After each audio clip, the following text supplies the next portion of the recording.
Well, Aquarius, so good to see you again. I say that because when I've got good news for you, of course, I feel more comfortable. I'm not going to get brickbats and rotten tomatoes thrown at me. I say good news for April 2014 because just recently an important celestial event has taken place. And there's a few other significant ones for you during the month of April. The important event I'm talking about is the transit of the karmic north node into your ninth sector of higher education, and really it's a spiritual sector too. You know, the traditional view is that this is the spiritual house of understanding, the area ruling philosophy, you know, university degrees, this sort of thing. It also has to do with travels, foreign cultures, along with the 12th house. And whilst this future karmic point, the north node, has moved to your ninth sector, the opposite, the past karmic south node, has shifted into the third sector. This is also the sector of learning. It's more a superficial type of learning, but in any case, both of these karmic points relate to a very important, a tremendous injection of energy into this area of your life.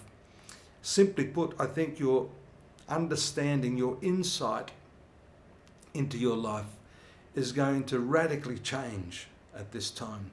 That's going to be very powerfully triggered by the lunar eclipse.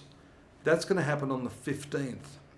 There's a few other aspects prior to that, but I think it's important to focus on this particular area of your horoscope. The ninth house has to do with your past. The future karma point has to do with the future. So it's a very important month that starts an 18-month cycle or thereabouts.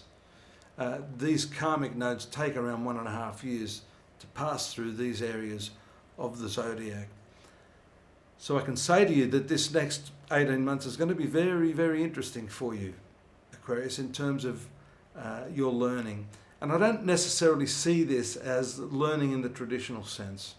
This, I think, has more to do, as I said earlier, with your innate response, your awareness to the events of your life as they're unfolding, and just the ability now to grasp what's going on and to see your life contextually, where you are in your life in context. If you've been struggling with this concept, then I really feel this is a period of understanding for you. Of course, for some of you, this is going to herald the beginning of some sort of tertiary studies or an extension of the understanding you have in your work, in your practical professional sphere. For those of you that are entering into some form of education, having Mars there for an extended period as well is going to really drive you hard. You're going to be really driven and really excited about the prospect of what you can achieve through this period, through this combination of planets.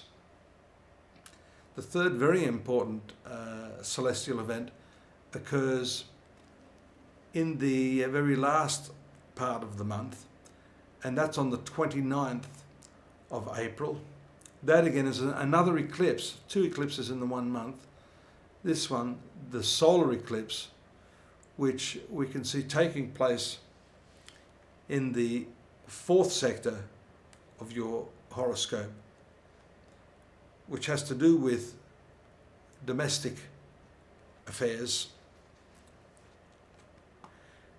family matters, and in particular mother. Even though the sun is ruling the father, this eclipse, I think, has a lot to say about connecting with the mother, and not just your external mother, but for you ladies out there listening to me, this has to do with plugging into your own femininity, the nurturing quality in your life. What I've found lately in the last probably 50 years, there's been a dramatic shift away from what the traditional role was.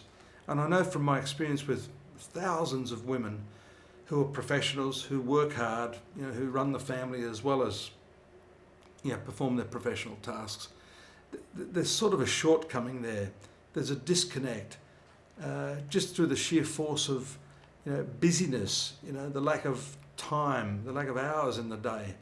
And what I see here for you is a reconnecting with that feminine principle within yourself. This is a very important transit, especially for women. I'm not going to exclude you guys, because men also need to tap into that nurturing quality within themselves. And this is the time you can do that. I also see at the end of the month the very powerful aspects of Mercury to Pluto, Mercury to Jupiter. These are also going to occur from this fourth sector. And we see Mercury moving into that area around the 23rd.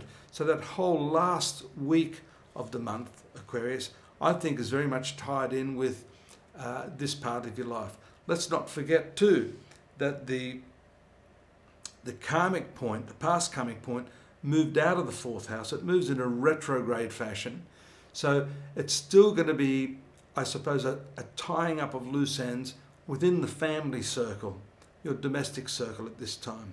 But in any case, I think this is a wonderful opportunity for you to use these karmic forces to firstly understand where you're going professionally, where you're going in your education, where you're going in your spiritual self-understanding, but then to also make some sense and to gain some clarity in the domestic and nurturing spheres of your life.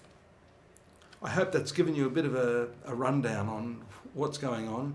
Of course, there's more, and until I see you next month, you can learn more about these issues, these topics, through our textual-based readings for the daily, monthly, and yearly Aquarian future forecasts, and that can be done at astrology.com.au.